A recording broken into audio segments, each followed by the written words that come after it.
வணக்கம் மக்களே, உங்களின் அன்பான ஆதரவுடன் தொடர்ந்து பயணித்து வரும் தமிழ் காதலி ஆடியோ நாவல்கள் யூடியூப் சேனலுக்கு உங்களை அன்புடன் வரவேற்கிறேன். இன்று நாம் கேட்க போகும் நாவல் தேவராட்சசனோ தேவரட்சகனோ. இந்த நாவலை எழுதியவர் தமிழ் காதலி சங்கீதப்பிரியா தட்சிணாமூர்த்தி. இந்த கதைக்கு குரல் கொடுத்து உங்களிடம் கொண்டு வருபவர் சங்கீதப்பிரியா தட்சிணாமூர்த்தி. தேவராட்சசனோ தேவரட்சகனோ பாகங்கள் 75 மற்றும் 76.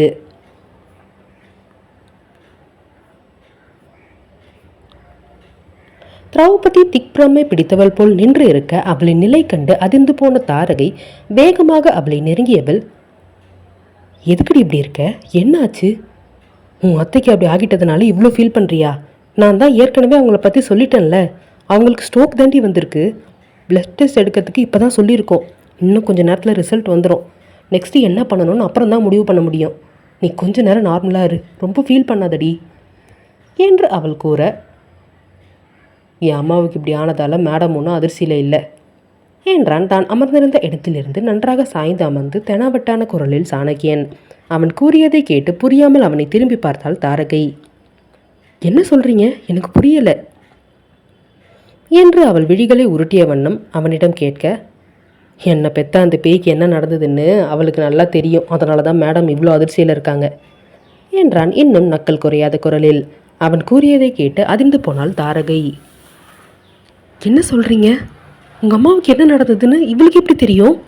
நாங்கள் தான் இன்னும் கண்டுபிடிக்கவே இல்லையே. இவ்வளோ நம்ம கூட தானே அந்த தீவில் இவ்வளோ நாள் இருந்தா. இன்னைக்கு காலையில் தான் நம்ம இங்கே வந்தோம். அப்படி இருக்கும்போது இவளுக்கு எப்படி அந்த விஷயம் தெரியும் என்று அவள் புரியாமல் வினவ, என்னை பெற்ற அந்த பேய் இந்த நிலைமைக்கு வந்திருக்கிறதுக்கு யார் காரணம்னு நினைக்கிற? அந்த தீவில் உட்காந்து இந்த உலகத்தையே ஆட்டி படைச்சிக்கிட்டு இருக்கானே அவன் தான்.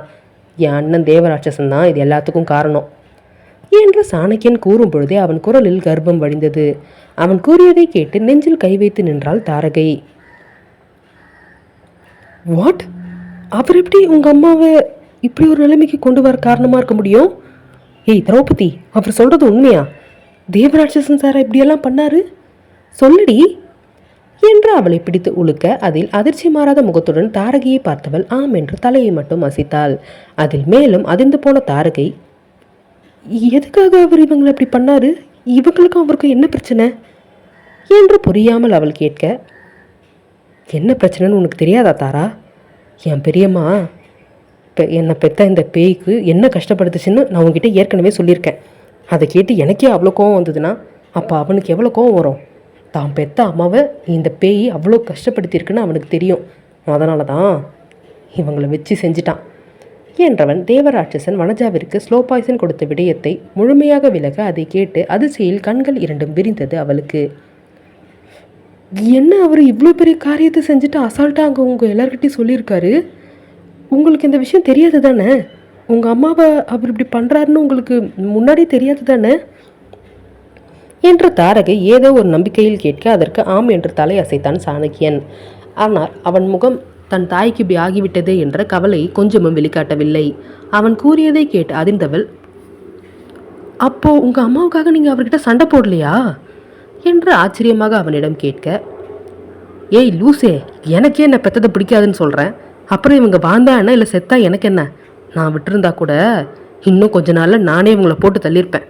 இவங்க எல்லாம் இங்கேருந்து இன்னும் மற்றவங்க கூடயே எப்படி கெடுக்கிறது அப்படின்னு தான் யோசிப்பாங்களே தவிர வாழ்க்கையை நம்ம ஒழுங்காக வாழ்ந்தா போதுன்னு யோசிக்க மாட்டாங்க. இந்த மாதிரி பொம்பளைக்கெல்லாம் இதெல்லாம் தேவைதான் என்று அவன் காட்டமான குரலில் கூற, சாணக்கியன் என்று கோபமாக கத்தினாள் திரௌபதி. என்னடி, உண்மையை தானே சொல்கிறேன். இந்த பொம்பளை என்னைக்காவது கடவுள் தனக்கு கொடுத்துருக்க வாழ்க்கையை ஒழுங்காக நிம்மதியாக வாழ்வோன்னு நினச்சிருக்கா? எப்பயுமே அடுத்தவங்க வாழ்க்கையை கெடுக்கணும், அடுத்தவங்க மனசை கஷ்டப்படுத்தணும். இது மட்டும்தான் அந்த பொம்பளையோட குணமாக இருந்தது. இப்படியெல்லாம் கொடூரமாக யோசிச்சதுக்கு தான் இப்போ கடவுள் எல்லாத்துக்கும் சேர்த்து ஆப்பு வச்சுட்டாரு. இதெல்லாம் நீ பெருசாக எடுத்துக்காத. அதான் நானே சொல்லிட்டேன்ல, அவங்களுக்கு ஸ்லோ பாய்சன் கொடுத்துருக்காங்கன்னு. பிளட் டெஸ்ட் ரிப்போர்ட்டில் அதுதான் வரும். ஆனால் இந்த விஷயம் வெளியே போகவே கூடாது தாரா.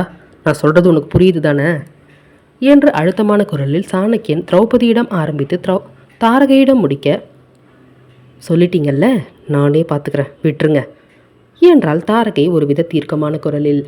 அவள் கூறியதை கேட்டு அதிர்ந்து போன திரௌபதி, நீயும் அவங்க பண்ணுற தப்புக்கு துணை போறியா தாரா என்றால் அதிர்ச்சியாக தாரகையிடம். அவள் கூறியதை கேட்டு தன் விழிகளால் அவளை சுட்டெரித்த தாரகை, இவங்க தப்பு பண்ணுறாங்களா? ஏய் முட்டாள், நீ தாண்டி உள்ளே இருக்கிற அந்த வனஜாக்கு சப்போர்ட் பண்ணிட்டு தப்பு பண்ணிட்டு இருக்க. அந்த பொம்பளையால் நீ வாழ்க்கையில் படாத கஷ்டமே கிடையாது. உன்னோட பெரிய அத்தையை அந்த பொம்பளை என்னென்ன குடும்பம் பண்ணிச்சோ அந்த கொடுமையை உனக்கும் பண்ணியிருக்கு. அடித்து காயப்படுத்தினா தான் வலிக்கணும் இல்லை, வார்த்தையால் மனசை நோகடிச்சாலும் வலிக்கும். அதுதான் இன்னும் வலி அதிகமாக கொடுக்கும். அப்படி தான் இந்த பொம்பளை இத்தனை வருஷமாக உன்னை பண்ணிக்கிட்டு இருந்தது. அப்படி இருக்கும்போது அந்த பொம்பளைக்கு இவங்க கொடுத்துருக்க இந்த தண்டனை கம்மி தான். இன்னும் அந்த பொம்பளை அனுபவிக்கணும், அனுபவிக்க தான் போகுது. ஸ்ட்ரோக் வந்து கை கால் செயலிழந்து போகிறது ஒன்றும் சாதாரண விஷயம் இல்லை திரௌபதி. இனி வாழ போகிற மீதி நாட்கள் எல்லாமே அந்த பொம்பளைக்கு நரகம்தான். இவ்வளவு நாள் வரைக்கும் பண்ண தப்புக்கும் பாவத்துக்கும் அந்த தண்டனையை இனிமேல் அந்த பொம்பளை அனுபவிக்க போகுது என்று தாரகை மருத்துவரிடம் மேற்கொண்டு பேசுவதற்காக வனஜாவின் உடல்நிலையை பற்றி பேசிக்கொண்டே அங்கிருந்து நகர்ந்திருந்தால் திரௌபதியை திரும்பி பார்க்காமல். இப்பொழுது சாணக்கியன் திரௌபதியிடம் வந்தவன், உன் ஃப்ரெண்டு இப்போ தான் அறிவோடு பேச ஆரம்பிச்சிருக்கா, யோசிக்கவும் ஆரம்பிச்சிருக்கா. அவளுக்கு நாங்கள் பண்ணது சரியா தப்பான்னு புரியுது. ஆனால் நீ தான் இன்னும் புரிஞ்சிக்காமல் இருக்க. சீக்கிரமே புரிஞ்சுக்கோ, அதுதான் உன் வாழ்க்கைக்கு நல்லது. அப்புறம் இன்னொரு விஷயத்த உங்ககிட்ட மண்டையில் நல்லா அழுத்தமாக ஏற்றிக்கிற மாதிரி சொல்கிறேன். நீ இப்போ ஏரன் தேவராட்சசனோட பொண்டாட்டி, அது உனக்கு ஞாபகத்தில் இருக்கட்டும். உன் புருஷன் நல்லவன், நல்லது மட்டும்தான் பண்ணுவான். ஆனால் நல்லவனுக்கு நல்லவனாக இருப்பான், கெட்டவனுக்கு ராட்சசனாக மாதிரி அவங்கள அழிப்பான். அதனால தான் எல்லா விஷயத்துக்கும் முதல்ல அவனை தப்பு சொல்கிறத நிறுத்திட்டு மண்டையில் இருக்கிறவனோட மூளையை வச்சு எது சரி எது தப்புன்னு யோசிக்க பழகு என்றவன் மீண்டும் அதே இருக்கையில் சென்று அமர்ந்து கொண்டான். ஆனால் திரௌபதியோ என்ன செய்வது ஏது செய்வது என்று தெரியாமல் திணறிக் கொண்டிருந்தாள். முதலில் தனக்கு திருமணம் நடைபெற்றுவிட்டது என்பதையே அவளால் இப்பொழுது வரை ஏற்றுக்கொள்ள இயலவில்லை. இதில் அடுத்தடுத்து இப்படி பிரச்சனைகள் வந்தால் அவளால் என்னத்தான் செய்ய இயலும்? ஒரு வாரத்திற்கு பிறகு வனஜாவை மருத்துவமனையிலிருந்து வீட்டிற்கு அழைத்து வந்தனர். வீல் சேரில் தான் அவரை அழைத்து கொண்டு வர வேண்டிய நிலை. சிகிச்சை நடைபெற்று கொண்டிருந்தாலும் முழுவதுமாக 2 கால்களும் அவருக்கு செயலிழந்து விட்டது. ஏனெனில் தேவராட்சசன் அவருக்கு கொடுத்த விஷத்தின் வீரியம் அவ்வளவு அதிகம். மருத்துவர்கள் அவரின் இரத்தத்தில் விஷம் கலந்து இருப்பதை அறிந்தாலும் தாரகை தன்னுடைய பலத்தை பயன்படுத்தி அதை வெளியே யாரிடமும் கூறக்கூடாது என்று அவர்களை மிரட்டி வைத்திருந்தாள். அதனால் அவளுக்கு பயந்து அனைவரும் அதை வெளியே தெரிய விடாமல் பாதுகாத்தனர். இனியும் அந்த விடயம் பாதுகாப்பத்தான் இருக்கும் என்று நம்பலாம். வனஜாவிற்கென்று அவரை பார்த்து கொள்ள ஒரு தனியாக தாதி பெண்ணை ஏற்பாடு செய்திருந்தாள் திரௌபதி. இதையெல்லாம் விருப்பத்துடன் செய்யவில்லை என்றாலும் தன் தந்தையுடன் பிறந்தவர் அவர் என்பதால் கடமையென நினைத்து செய்தால் அவ்வளவே. இனி அந்த தாதி பெண் தான் அவரை முழுமையாக பார்த்து கொள்வார். வனஜாவிற்கு பேசக்கூட இயலவில்லை. வாயும் ஒரு பக்கம் கோணிக்கொண்டது. கொஞ்சம் கொஞ்சமாக தனக்குள்ளேயே மருகி கொண்டிருக்கிறார் அவர். தனக்கு யாரால் இப்படி ஒரு நிலை ஏற்பட்டது என்று இதுவரை அவருக்கு தெரியவில்லை. திடீரென்று தனக்கு இப்படி ஒரு நிலை ஏற்பட்டது ஏன் என்றும் அவருக்கு புரியவில்லை. எதையும் பேசவும் இயலாமல், தன்னிச்சையாக செய்யவும் செயல்படவும் இயலாமல் நெருப்பில் இட்ட புழு போல் துடித்து கொண்டிருக்கிறார் அவர். அவர் நிலையை கண்ட சாணக்கியன் தாரகைக்கு எவ்வித வருத்தமோ கவலையோ ஏற்படவில்லை. இதெல்லாம் உனக்கு தேவைதான் என்பது போல் மனதிற்குள் நினைத்து கொண்டனர். கருணாகரன் வீட்டிற்கு வந்தவர் பெயருக்கென்றாவது வனஜாவிடம் நலம் விசாரிக்க வேண்டும் என்று நினைத்தார். அவர் பார்க்க வந்ததோ திரௌபதியை தான். ஆனால் தேவராட்சசன் மற்றும் திரௌபதி இருவருக்கும் திருமணம் நடந்து இருந்ததை பற்றி தாரகை கருணாகரனிடம் கூறியிருக்க அவளை பார்க்க வேண்டும் என்ற எண்ணத்திற்கு தான் வீட்டிற்கு வந்திருந்தார். அவர் முதலில் சென்று வனஜாவைத்தான் பார்த்தார். பெயருக்கென்று நலம் விசாரித்துவிட்டு திரௌபதியை தேடி வந்தவர் அவள் வீட்டின் முதல் தளத்தில் இருந்த வராண்டாவில் போடப்பட்டிருந்த சோஃபாவில் அமர்ந்து கண்களை மூடி சோஃபாவில் தலை சாய்ந்து சோர்ந்து அமர்ந்திருப்பதைக் கண்டு மனவேதனை அடைந்தார். இந்நேரம் தேவேந்திரன் இருந்திருந்தால் தன் மகள் இவ்வளவு சோர்ந்து போவதற்கு விட்டிருக்க மாட்டார் என்று மனதிற்குள் தோன்றியது கருணாகரனுக்கு. அப்பொழுது திரௌபதியை கண்டு ஒரு பெருமூச்சை ஒன்றை வெளியிட்டு அவளை நெருங்கிய கருணாகரன் மெல்லிய குரலில் திரௌபதி என்று அழைத்தவாறே அவள் தலையை கோதி கொடுக்க அவரின் குரலில் மெல்ல கண் திறந்தவள் அவரை கண்டு சிரிக்க முயற்சி செய்தாள். ஆனால் முழு மனதாக சிரிக்க இயலவில்லை அவளால். அவளின் முகத்திலிருந்த வேதனையை கண்டு இன்னும் மனம் வேதனை தான் அடைந்தது கருணாகரனுக்கு. அடுத்து என்ன நிகழப்போகிறது என்பதை அடுத்த அத்தியாயத்தில் காணலாம். தேவராட்சசனோ தேவரட்சகனோ பாகம் 76. கருணாகரன் திரௌபதி அருகே அமர்ந்தவர், எப்படிமா இருக்க என்றார் பரிவாக. அதில் இதழின் ஓரம் ஒரு விரக்தி புன்னகையை சிந்தியவள், உண்மையை சொல்லணும்னா நான் நல்லா இல்லப்பா என்றாள் கலங்கிய குரலில். அவள் கூறியதை கேட்டு துடிதுடித்து போய்விட்டார் கருணாகரன். ஏண்டாமா அப்படி சொல்ற? நீ நல்லா இருப்படா, உன் எதிர்காலம் நல்லா இருக்கும். தாரகை எல்லாத்தையும் சொன்னான். அந்த ஃப்ராடு பையன் உன்னை ஏமாற்றி ரிஜிஸ்டர் மேரேஜ் பண்ணிக்கிட்டான்னு எல்லாத்தையும் சொன்னான். அவனுக்கு எவ்வளவு திமிரு இருந்தால் இப்படி ஒரு கேடித்தனம் பண்ணியிருப்பான். அவன் மட்டும் இப்போ நேரில் இருந்திருந்தா அவனை வெட்டி போட்டிருப்பேன் என்று அவர் ஆக்ரோஷமாக கூற, அதில் எந்த பதிலும் கூறாமல் அமைதியாக தலைகுனிந்து அமர்ந்தாள் அவள். அதில் மேலும் பரிவாக அவள் தலையை கோதிவிட்டவர், உனக்கு இந்த கல்யாணத்தில் விருப்பம் இல்லைன்னு அவகிட்ட சொல்லிடுடா, தப்பே கிடையாது. உன் அப்பனை கொன்ன அந்த கொலகாரம் கூட உன்னால் எப்படி வாழ முடியும்? அவன் மேரேஜ் சட்டப்படி ரிஜிஸ்டர் பண்ணியிருந்தாலும் நம்ம முறைப்படி டிவோர்ஸ் வாங்கிக்கலாம். அதனால் ஒரு பிரச்சனையும் இல்லை. என்னோடய இன்ஃப்ளூயன்ஸை யூஸ் பண்ணி நான் கண்டிப்பாக உங்கள் 2 பேருக்கும் டிவோர்ஸ் வாங்கி கொடுத்துட்றேன் என்று கருணாகரன் கூற, அதை கேட்டு அவளையே அறியாமல் பதறிவிட்டாள் மங்கை.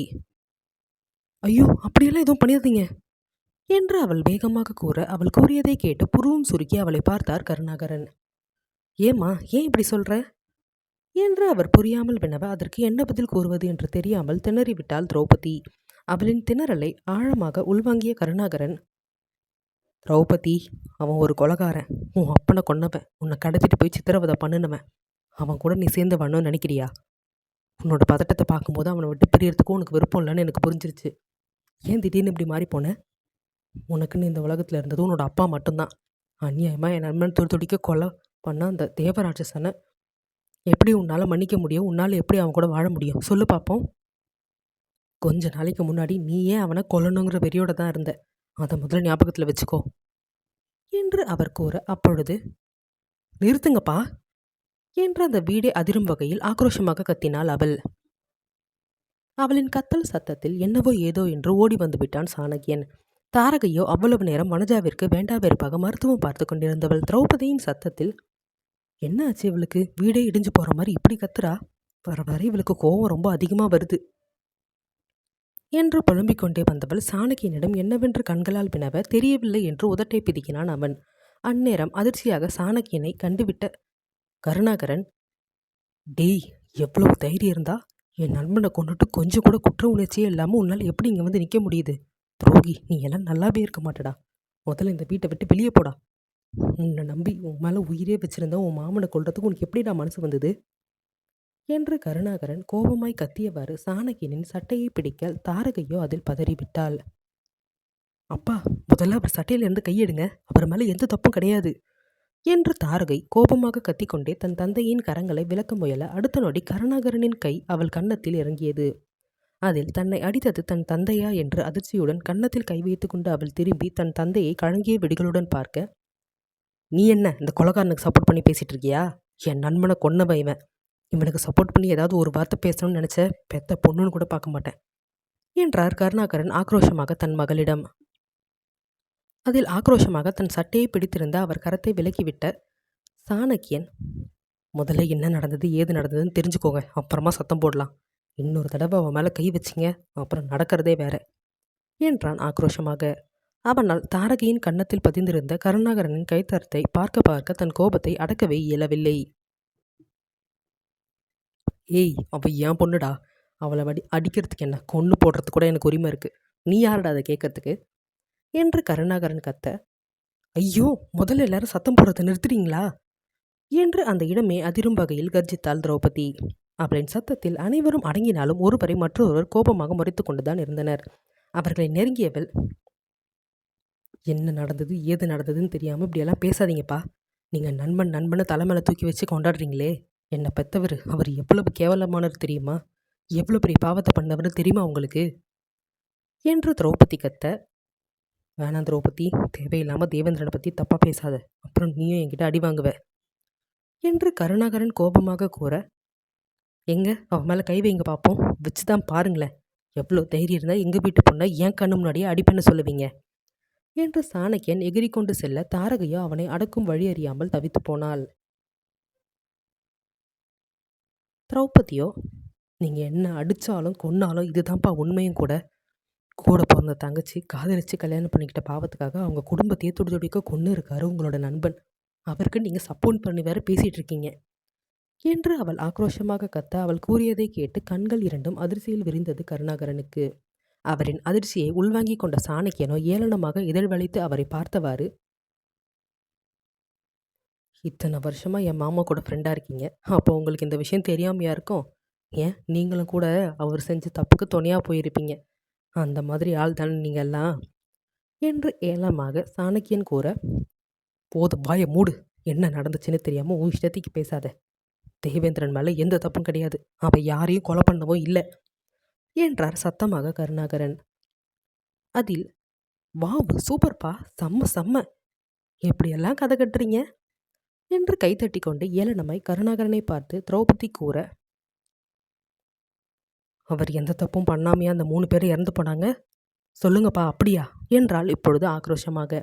அதில் தலையை இறுக பிடித்து கொண்டு சோஃபாவில் அமர்ந்த கருணாகரன், நீங்க நினைக்கிறது எதுவுமே உண்மை இல்லை, நடந்ததே வேற. தேவேந்திரன் அவன் தங்கச்சி குடும்பத்தை எதுவும் பண்ணலை. அவங்க இறந்ததுக்கும் அவனுக்கு எந்த சம்பந்தமும் இல்லை என்று அவர் கூற, நீங்க சொல்றத பைத்தியக்காரன் கூட நம்ப மாட்டான், நாங்க நம்பணுமா என்றாள் தாரகை ஆக்ரோஷமாக. அதில் தன் மகளை நிமிர்ந்து கோபமாக முறைத்த கருணாகரன், இந்த விஷயத்தையெல்லாம் உங்களுக்கு யார் சொன்னது என்று கோபமாக தன் மகளிடம் கேட்க, நான் தான் சொன்னேன் என்று அந்நேரம் பின்னே இருந்து கணீர் என்று கேட்டது தேவராட்சசனின் குரல். அவனின் குரலில் அனைவரும் அதிர்ந்து அவனை திரும்பி பார்த்தனர். திரௌபதியை எதற்காக இவன் இங்கு வந்திருக்கிறான் என்று அதிர்ச்சியுடன் கண்களை விரித்து அவனை பார்க்க, தன் மனைவியை ஆழ்ந்து நோக்கியவாறு அவர்களை நோக்கி வந்தவன் அவள் அருகே சென்று கம்பீரமாக நின்று கருணாகரனை திரும்பி பார்த்தான். கருணாகரனோ தேவராட்சசனை புரியாமல் பார்த்தார். அவர் இதுவரை அவனை நேரில் பார்த்ததில்லை. அவன் எப்படி இருப்பான் என்றும் அவருக்கு தெரியாது. தன்னை யார் என்று அவருக்கு தெரியவில்லை என்பதை உணர்ந்து கொண்ட தேவராட்சசன் உதட்டை வளைத்து ஏளனமாக அவரை பார்த்தவாறு, நான் ஏரன் தேவராட்சசன், தேவேந்திரனோட தங்கச்சி வானதியோட பையன் என்றான் கம்பீரமான குரலில். அவன் கூறியதை கேட்டு அதிர்ச்சியில் தான் அமர்ந்திருந்த இடத்திலிருந்து எழுந்தே நின்று விட்டார் கருணாகரன். அவரின் அதிர்ச்சியை உள்வாங்கிக் கொண்டு இப்பொழுது அங்கிருந்த ஒற்றை நாற்காலியில் கால் மேல் கால் போட்டு அமர்ந்த தேவராட்சசன் தன்னவளை இழுத்து நாற்காலியின் கைப்பிடியில் அமர வைத்து அவளை இடையோடு வளைத்து அணைத்து கொண்டவன் அவள் திமிருவதைக் கண்டு, விஸ்வா, அமைதியாரு என்றான் கர்ஜனையாக. அதில் அவள் அமைதியாகிவிட, நான் பேசி முடிக்கிற வரைக்கும் நீ எதுவும் பண்ணக்கூடாது என்றான் கட்டளையாக அவளிடம். அதற்கு மேல் அவள் எதுவும் செய்யவில்லை. அமைதியாக தலை குனிந்து அமர்ந்து விட்டாள். கருணாகரனோ இதையெல்லாம் வெறுப்பாக பார்த்தவர், உங்க அம்மாவை என் நண்பன் கொண்டுட்டான்னு அவனை நீ பழி வாங்கியிருக்க, அப்படித்தானே என்றார் கோபமாக. அதில் என்ன சந்தேகம்? என் குடும்பத்தையே அழிச்சு என்னை அதை அனாதையாக நிற்க வச்ச உன்னோட நண்பனை நான் கொண்டதில் என்ன தப்பு இருக்கு என்று தேவராட்சசன் எல்லலாக கூற, டேய், இன்னொரு தடவை அவனுக்கு கொலகாரம் பட்டம் கட்டின உன்னை இங்கேயே கொன்னுடுவேன். என் நண்பன் நல்லவன்டா, அவன் உத்தமன், தன் தங்கச்சி மேலே உயிரே வச்சிருந்தவன், அவன் எப்படிடா தன் தங்கச்சியவே கொல்லுவான் என்று கருணாகரன் கத்த, தாரகியோ தன் தந்தை கூறியதை கேட்டு புருவம் சுருக்கி அவரை பார்த்தாள். சாணகியனோ தாரகியை பார்த்தவன், என்ன உங்க அப்பா சொல்றாரு என்றான் புரியாமல். எனக்கே அதுதான் புரியல, ஆனா அவரு சொல்ல போற விஷயம் ஏதோ பெருசா இருக்க போகுதுன்னு மட்டும் எனக்கு தோணுது என்றால் ஒருவித பதட்டத்துடன் தாரகை. ஆனால் தேவராட்சசனோ எவ்வித உணர்வையும் முகத்தில் காட்டிக்கொள்ளாமல் கருணாகரனை தான் பார்த்து கொண்டிருந்தான் தன் சிவந்த விழிகளால். அடுத்து என்ன நிகழப் போகிறது என்பதை அடுத்த அத்தியாயத்தில் காணலாம். இந்த ஆடியோ நாவல் உங்களுக்கு பிடித்திருந்தால் வீடியோவில் லைக் செய்யவும், ஷேர் செய்யவும், மேலும் இது போன்ற அழகான தமிழ் நாவல்களை தொடர்ந்து கேட்க தமிழ் காதலி ஆடியோ நாவல்கள் சேனலை சப்ஸ்கிரைப் செய்து உங்கள் ஆதரவை தொடர்ந்து வழங்குங்கள்.